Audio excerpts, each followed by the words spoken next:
The Adventures of Chanticleer and Partlet. How they went to the mountains to eat nuts. The nuts are quite ripe now, said Chanticleer to his wife Partlet. Suppose we go together to the mountains, and eat as many as we can, before the squirrel takes them all away. With all my heart, said Partlet, let us go and make a holiday of it together. So they went to the mountains, and as it was a lovely day, they stayed there till the evening. Now, whether it was that they had eaten so many nuts that they could not walk, or whether they were lazy and would not, I do not know. However, they took it into their heads that it did not become them to go home on foot. So Chanticleer began to build a little carriage of nutshells, and when it was finished, Partlet jumped into it and sat down, and bid Chanticleer harness himself to it and draw her home. That's a good joke, said Chanticleer. No, that will never do, I had rather by half walk home. I'll sit on the box and be coachman, if you like, but I'll not draw. While this was passing, a duck came quacking up and cried out, You thieving vagabonds, what business have you in my grounds?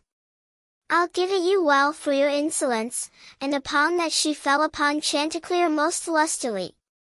But Chanticleer was no coward, and returned the duck's blows with his sharp spurs so fiercely that she soon began to cry out for mercy, which was only granted her upon condition that she would draw the carriage home for them.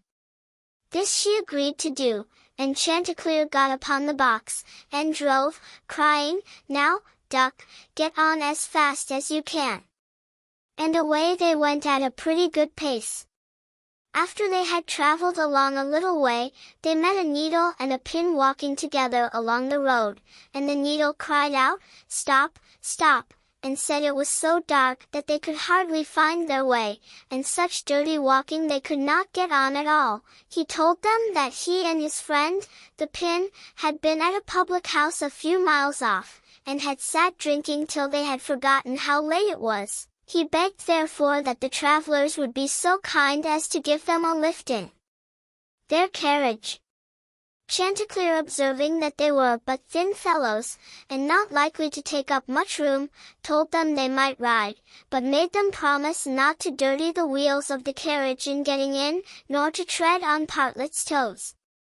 Late at night they arrived at an inn, and as it was bad traveling in the dark, and the duck seemed much tired, and waddled about a good deal from one side to the other, they made up their minds to fix their quarters there. But the landlord at first was unwilling, and said his house was full, thinking they might not be very respectable company. However, they spoke civilly to him, and gave him the egg which Partlet had laid by the way, and said they would give him the duck, who was in the habit of laying one every day. So at last he let them come in, and they bespoke a handsome supper, and spent the evening very jollily.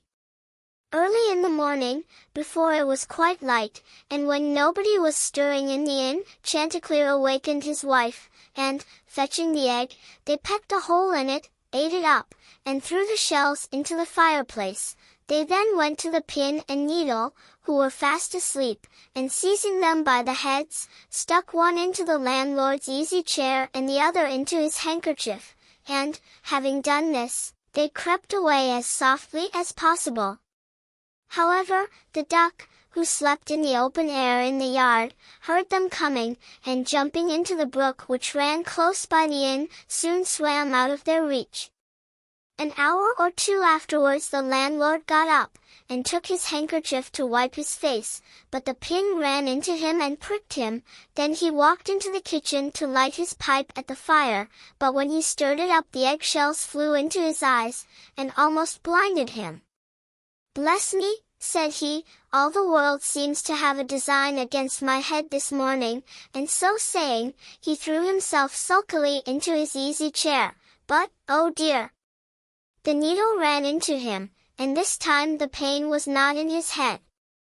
He now flew into a very great passion, and, suspecting the company who had come in the night before, he went to look after them, but they were all off, so he swore that he never again would take in such a troop of vagabonds, who ate a great deal, paid no reckoning, and gave him nothing for his trouble but their apish tricks.